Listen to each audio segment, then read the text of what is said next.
prensa posterior al Consejo de la Unión Europea de Medioambiente, para la cual contamos con la Vicepresidenta Teresa Ribera y con el comisario Sinquevicius, que nos detallarán cómo se ha desarrollado la reunión a lo largo del día de hoy. Adelante, Vicepresidenta, cuando quieras. Muy bien, muchas gracias a todos. Muy buenas tardes. Hemos tenido una reunión que yo diría ha sido una reunión fructífera, una reunión interesante, una reunión en línea con lo que han sido meses de trabajo complicado, intenso, pero enormemente satisfactorio, que nos han permitido construir Europa desde sus valores verdes, desde la convicción de que solamente con una buena agenda ambiental podremos asegurar progreso económico, pero también un impacto social positivo. Quisiera empezar recordando que cuando en la reunión del pasado 17 de octubre del Consejo de Medioambiente aprobamos las conclusiones de la Unión Europea, el mandato para acudir a las negociaciones de clima en Dubái, nos parecía que sería difícil poder abordar los desafíos de la agenda multilateral en materia de clima con éxito y preservando la posición europea, generando alianzas con otros países igualmente comprometidos y convencidos de lo relevante que es trabajar desde el espacio multilateral para responder a los desafíos globales. Esta plataforma de gobernanza en la que se ha convertido la COP de clima tuvo éxito y volvimos de Dubái junto con el comisario Hoekstra y el resto de los ministros que han participado activamente en esta negociación con un mensaje claro. La era de los combustibles fósiles inicia su fin. Nos mantenemos dentro del objetivo de no superar en más de 1,5 grados centígrados la temperatura media de la superficie terrestre, en un contexto geopolítico complejo en el que deberemos seguir abordando muchas de las preguntas, de los desafíos que tenemos por delante. Un balance positivo de esta COP que requerirá trabajo adicional por nuestra parte, trabajo adicional del resto de las instituciones europeas y más allá de nuestras fronteras, como hemos tenido ocasión de compartir también durante el día de hoy, con un almuerzo dedicado a conocer directamente las conclusiones del Consejo Asesor del Consejo Científico en materia de clima para la Unión Europea, para la Comisión y el Consejo, pero también de repasar otros aspectos importantes relacionados con la acción climática, como son no solamente las reuniones internacionales, también los avances en los planes nacionales de energía y clima evaluados por la Comisión. Un balance positivo de un semestre que se ha saldado con más de 21 decisiones adoptadas en relación con el paquete Fit for 55, muchas de ellas culminadas, 14 culminadas durante estos meses, 7 con orientaciones generales que permitirán a la presidencia belga seguir adelante. Un avance positivo que ha permitido también seguir nuestra senda de progreso en dosieres ambientales tan importantes como la Ley de Restauración de la Naturaleza o como hoy en la regulación sobre envases y empaquetado. Ha sido una negociación intensa en la que hemos conseguido encajar las distintas peticiones, las distintas preocupaciones de los gobiernos, pero favorecer una convergencia que permita que en el mercado interior contemos con las señales adecuadas para la industria y logremos una reducción significativa del volumen de envases y empaquetado que hoy sigue circulando en el territorio comunitario con una tendencia al alza que merecía la atención, la prioridad en nuestra actividad legislativa. Nuestro objetivo es reducir gradualmente la cantidad de residuos de envases hasta un 15% en el año 2040 y creo que la amplia mayoría cualificada conseguida hoy pone de manifiesto el compromiso de los distintos Estados miembros, el compromiso de las instituciones comunitarias para poder lograr un acuerdo en trílogos durante este ciclo institucional, antes de que haya un nuevo Parlamento, una nueva Comisión.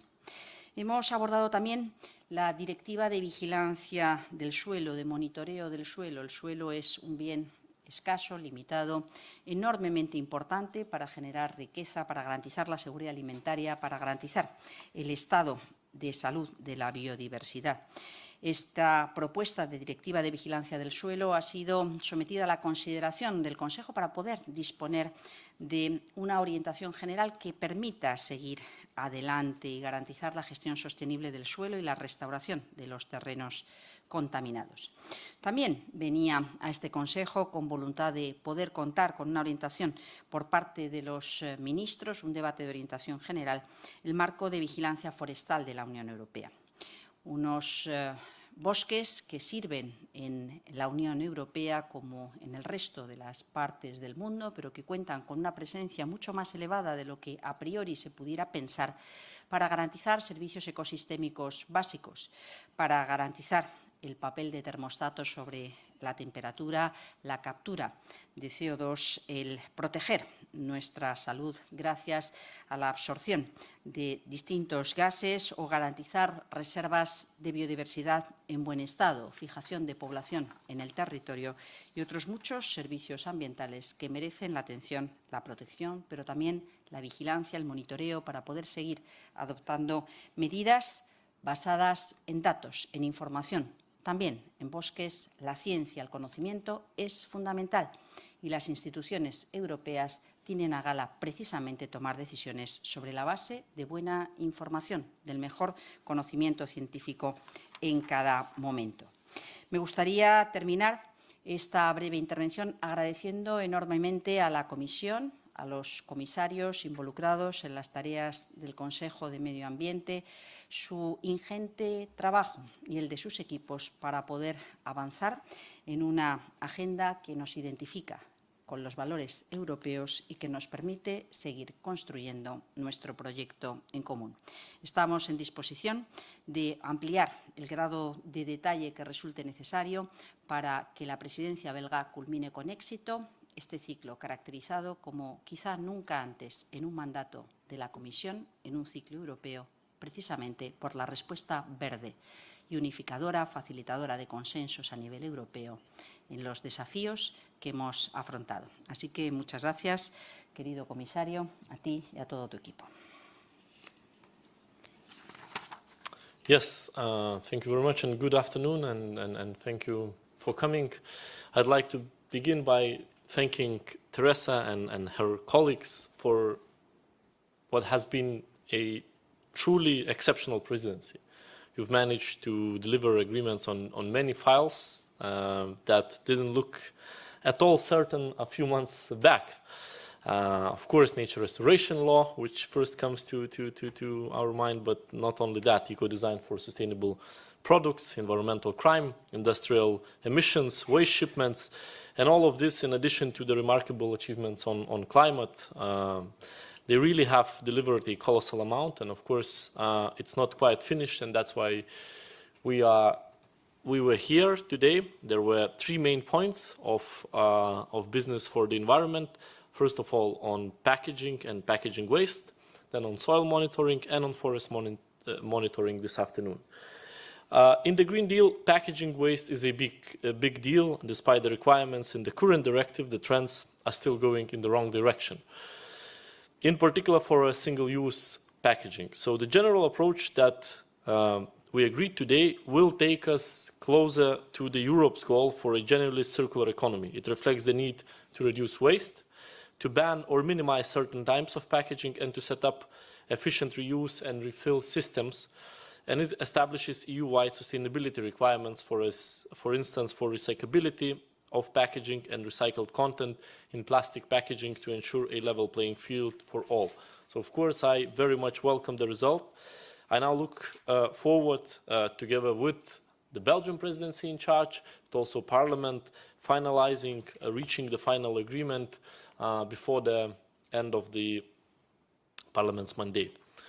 We then passed to a discussion about the Commission proposal for a soil monitoring law. This was the first time that ministers were discussing the proposal, which, as you know, aims to fill a big gap in EU legislation. We need new legislation to achieve our objectives for climate and biodiversity, to build up resilience to droughts and natural disasters, to ensure food security and safety, and to protect human health. I reminded ministers about the many flexibilities that we built into the proposal and about the availability of funding, even under the current multi-annual financial framework. I asked ministers to treat it as a priority, and I reminded them that the Commission is always available to address their concerns. Finally, the forest monitoring proposal adopted by the Commission in November. EU forests are a vital resource for millions, and they are essential for climate goals, but they are increasingly under threat for catastrophic events like wildfires, pest outbreaks, heat waves, and drought. So to improve their protection and resilience, we need better knowledge, better information, better monitoring, and that's why we propose this new regulation to give policymakers a high-quality data that is comprehensive, timely, and easy to compare. Ministers, they were looking at this proposal for the first time, and they shared their views on how effective it looks and how cost-effective it should prove in practice. I was heartened by what I hear today. A lot of serious consideration has gone into the preparations, and we now have a much clearer idea of where member states stand on the proposal. We ended the day with some AOB points. On the one I would single out is, of course, the progress report on the EU Air Quality Directive. One main goal here is aligning EU air quality standards more closely with recommendations of the World Health Organizations, as well as strengthening provisions on monitoring and helping local authorities to achieve cleaner air.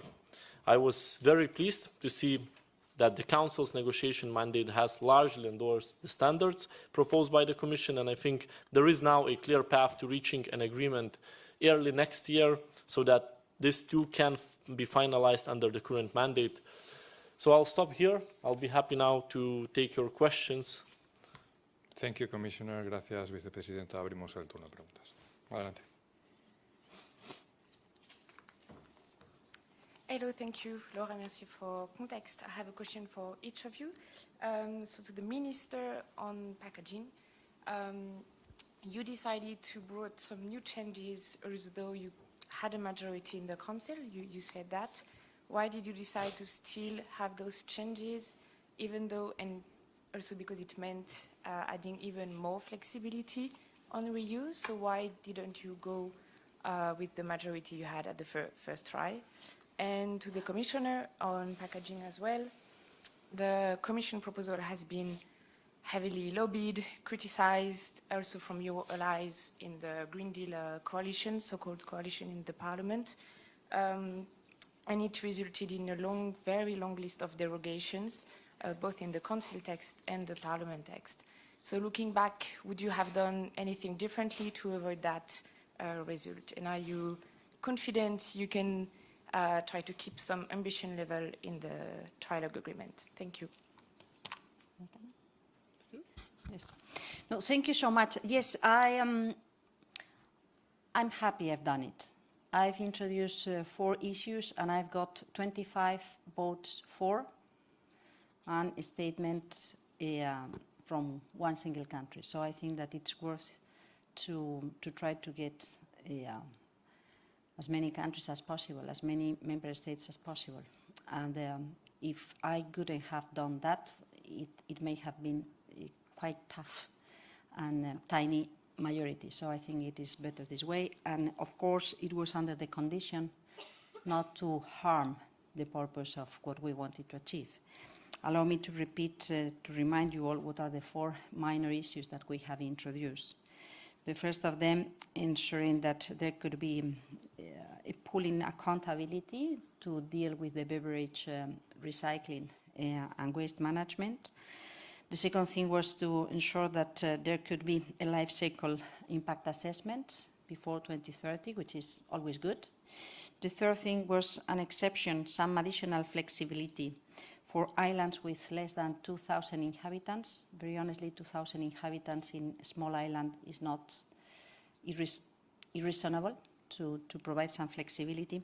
And the fourth thing was an additional year in the transition towards the new system, so to start at the beginning of 25. So I think that all of them were broadly supported, and I think that it is always good to be sure that eventually all member states but if it is not the case, almost all member states feel comfortable and feel the ownership of the final outcome. So I'm happy with this result.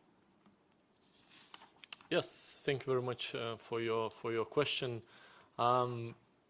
Yes, we had a very ambitious proposal, and we need ambition because, you know, if you look at the statistics, every year we keep on breaking sad record with the piles of waste increasing, despite a great work done by the member states increasing their recycling capacities. It's not enough. The gap is growing. And the second thing, you know, one of the huge achievements of EU is single market. And we see that member states going separate direction has a negative impact on that single market. So I don't think the Commission had any other choice after the throughout impact assessment than just to put ambitious proposal on the table. I'm happy with the result today that we have managed to achieve. That gives a good ground. I will, of course, reserve from, you know, commenting in more detail because we still have trialogues that are upcoming. But if we manage, together with now Belgian presidency and the Parliament, to finalize it by the end of the mandate, keeping all three basically options as regards the reuse and refill, as regards the banning or phasing out some of the unnecessary products, and increase the efficiency of recycling, I'll be extremely satisfied with the end result. Thank you. Alice. Thank you. Alice Hancock, Financial Times. This is probably more a question for Minister Ribera, but Commissioner, you're very welcome to comment. It was if you could expand upon the discussion on the 2040 target at lunch, and particularly in light of the Commission's assessment report today on national energy and climate plans, which highlighted a potential gap in meeting the 2030 target. Do you think ministers will back a 90% or more target when it comes to the communication next year, based on today's discussion? And did today's assessment play into the talks at all? Thank you. Thank you so much. I think it was a very interesting and constructive discussion. We had an introductory comment from Professor Edenhofer, so sharing the views of the Advisory Council on climate, stressing that all the scenarios they had been working on tried to ensure this 1.5 that was back in Dubai, and trying to identify what could be the share, the fair share of the European Union. So it was quite, how to say, up in the logics and the arguments on the important task that we have ahead of us. And the Commissioner shared his understanding on how to proceed and to introduce the first impact assessment at the beginning of 2024, and then probably it will take a little bit longer to get into much more detailed approach in the procedure. I think that it was good to see that all the ministers were engaged on the fact that we need to enter into this conversation, that we need also to take into consideration the socioeconomic aspects, so to ensure that we can go through these pathways in a way that that makes sense also for the general public and for the business and companies. But as I say, it was a very general conversation. As for the assessment report of the national climate and energy reports, we did not have real time to enter into the discussion because the report has been published this morning. So the ministers and the teams did not have time to assess.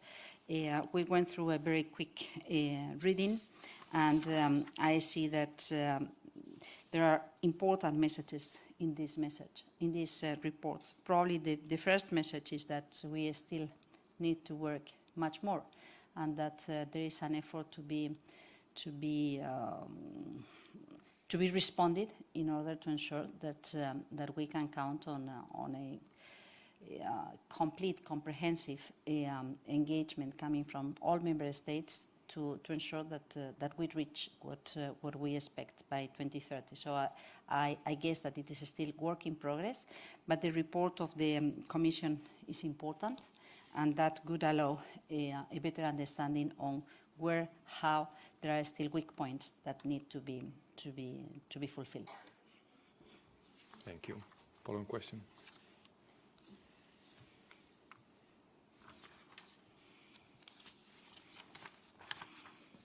Hi, Emanuela Barbiolio from Carbon Pools. I've got two questions, where one is on COP28. Some observers said the EU is to be considered responsible for the lack of an agreement on Article 6 for carbon markets. So I was wondering, how do you respond to these claims, and also what is your view on what should be done now that consensus doesn't seem to be there? The second question is also on the EEA data and the Commission's assessment of national plans. Can you maybe just expand a little bit on carbon removal certification framework and how our ongoing works going on that? Thanks. Thanks a lot for the question. Yes, on the development of Article 6 of the Paris Agreement, there was something that has always been at the heart of the European positions, which is to ensure environmental integrity. And the developments of the negotiation were not really ensuring this environmental integrity. So there was a general assessment on the importance to keep on working to ensure a proper result, a proper outcome that could allow the engagement on these market instruments together with having no loopholes in this regard. That is regarding your question on COP28 and carbon markets. Then you commented on the assessments of the European Commission report. As I said, it is a little bit difficult to enter into a proper conversation on this final assessment, since we did not really have time to make a proper reading, because it was published this morning. I guess that the main message is that we still have things to be improved as Union, as a complete set of 27 member states. I think that the general comments dealing with the Spanish plan, of course, we will take into consideration the recommendations of improvements that may be there, but in general terms, I have been able to see that it is well placed and assessed in a very positive manner by the services of the Commission. But as I say, I think that it could not be a right moment to comment on this, because we did not have the time to go into a deep reading about the report. Sorry. Thank you. Following question.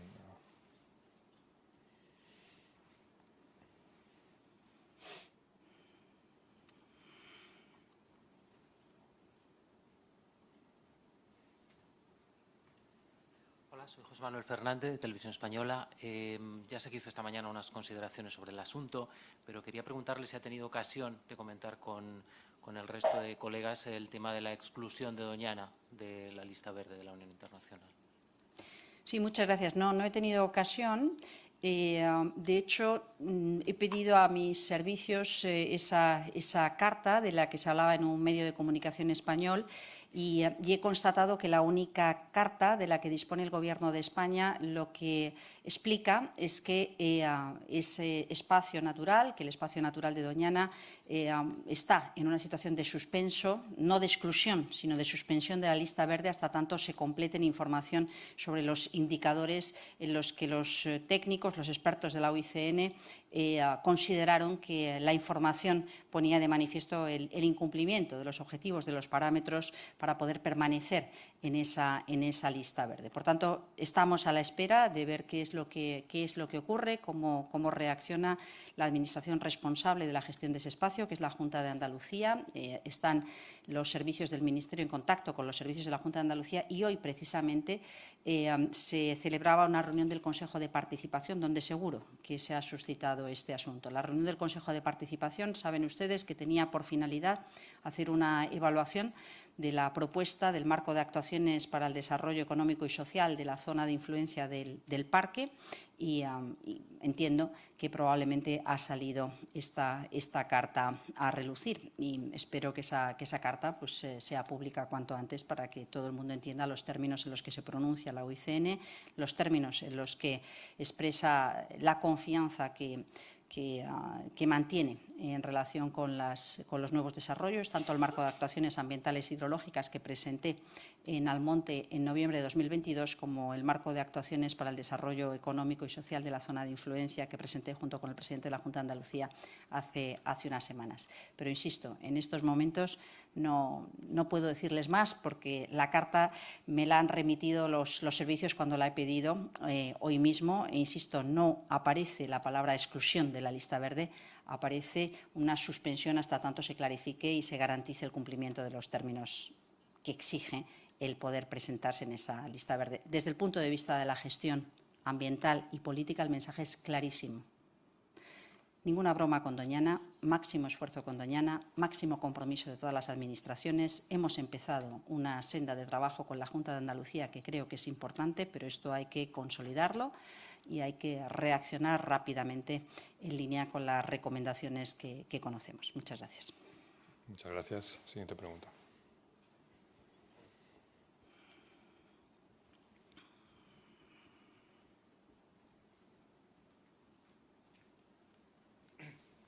Lorenzo Consoli from Asca News, Italy. I would like to ask a few questions. One concerning the Article 26, the issue of the pooling, because I didn't understand why Italy was against it.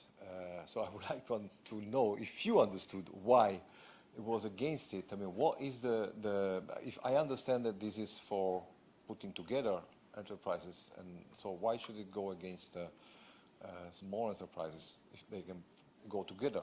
Is it not perhaps that there's a problem with the general objective of reuse that is in there? And second thing about Article 22, Italy said the Italian minister said they were not taken into consideration, but actually what Italy is asking is what the Parliament has asked, and you have a trilogue there.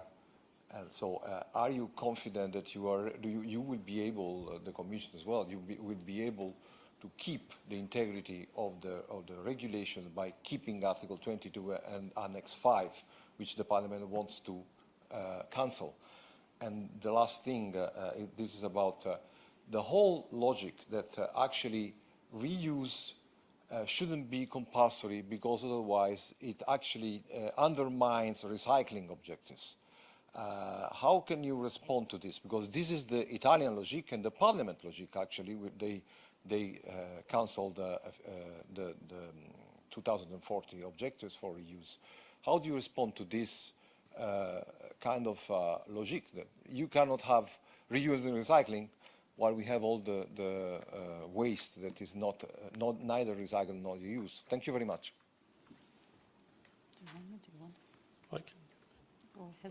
No, okay, I go and then you can complete if you think. I guess that for the first question, why Italy was not comfortable, the best thing is to ask the Italian minister and his team where they consider that it was not enough.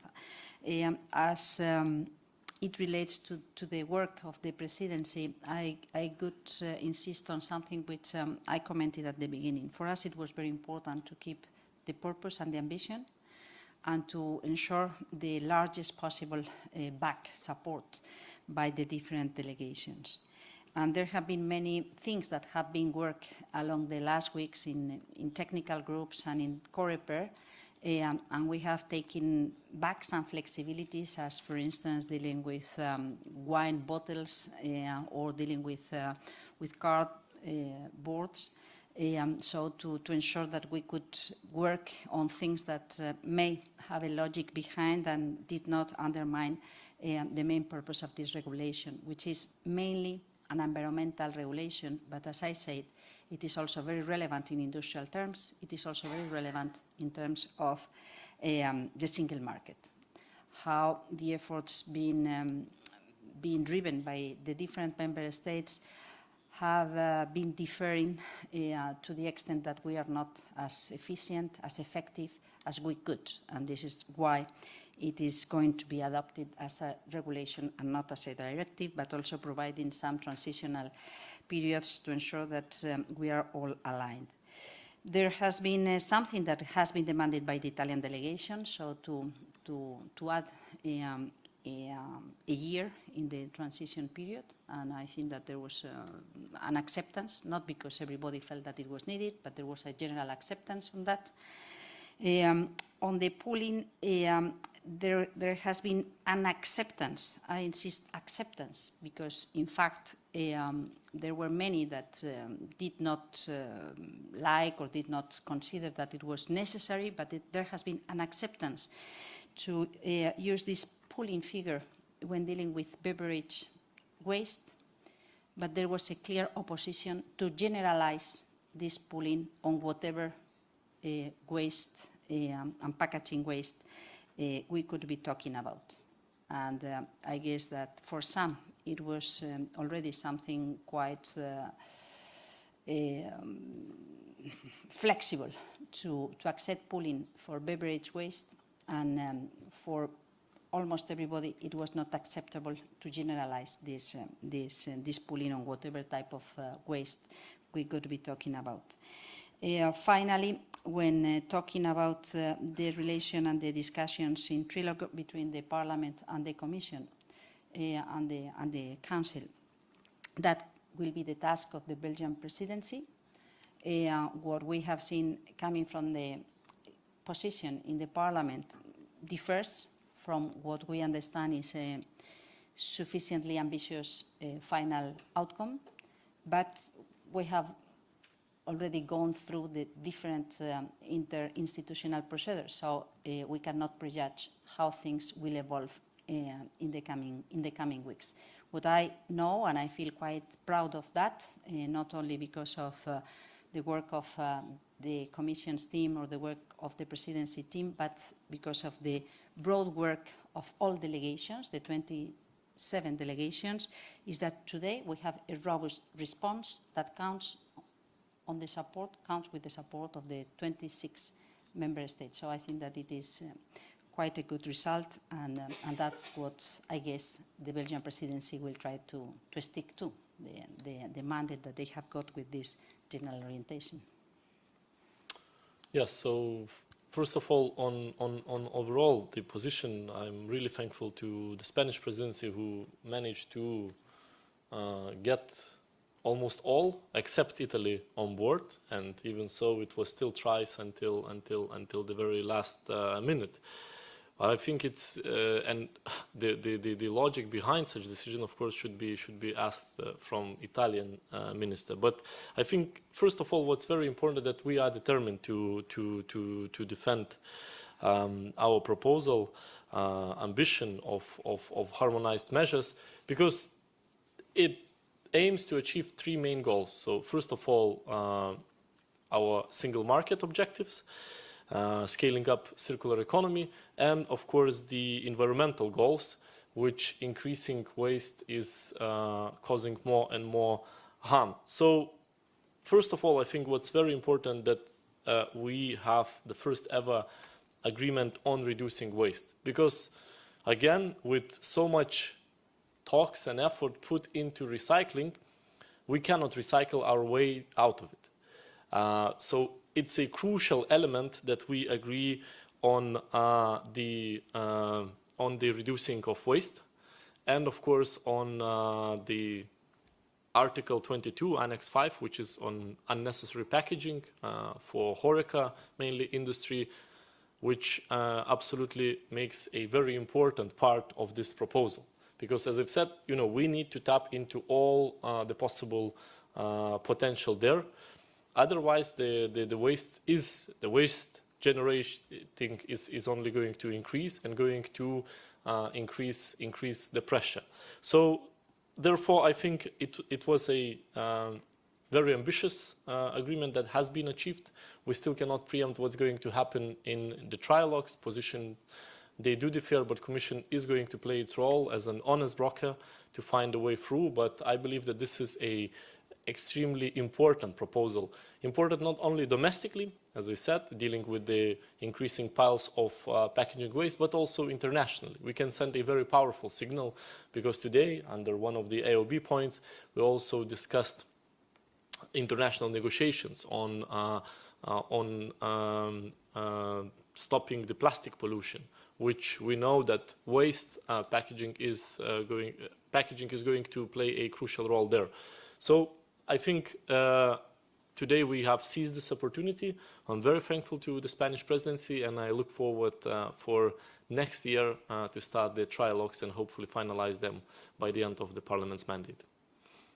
Thank you. One more question? Yes, go ahead.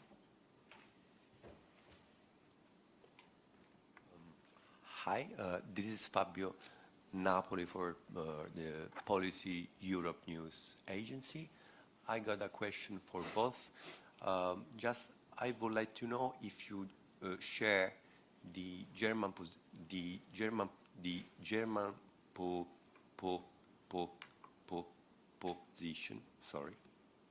about the fact that too many national derogations can undermine the integrity of the common market on packaging. Thank you. Well, I think that this is a reality. It applies to waste packaging, and it applies to everything. If we count on many national derogations in any file, it could undermine the internal market. We have gone through tough discussions. Allow me to change the subject on energy. How many national derogations, and what is the DG Comp? What has the DG Comp to say dealing with this? This is very precisely why we try to develop common positions and common regulation. And what it has happened with packaging and waste packaging is that the system, the directives that did exist up to now, allow the member states to take decisions alongside different principles and different proposals, different instruments. And it has been good to achieve many things, but at the end what we see is that each member state has developed a different set of instruments that sometimes do not work well together, with the instruments being developed by other member states. So it's time to try to provide a common standard, a common set of instruments to all member states, and to ensure that we go increasingly towards a similar approach on how we can manage this waste challenge, to reduce the consumption of raw materials, to reduce the level of risk connected to the presence of microplastics in the sea, in the water, fresh water, or in the soil. And the traffic chains. So it also applies to the health of our citizens. And I guess that it was the right decision to take. It explains why it has been so hard technically to reach consensus on the different aspects, because each of us came with a different background and with different national circumstances, but at the end everybody understood that it was very important to count on the same basis to regulate this field. Yeah, so just to add a couple words, I think what's extremely important is to ensure that the derogations are proportionate and non-discriminatory. And member states, of course, there are many measures that they can take, but when we talk about packaging, and especially when we address design and restrictions, we have to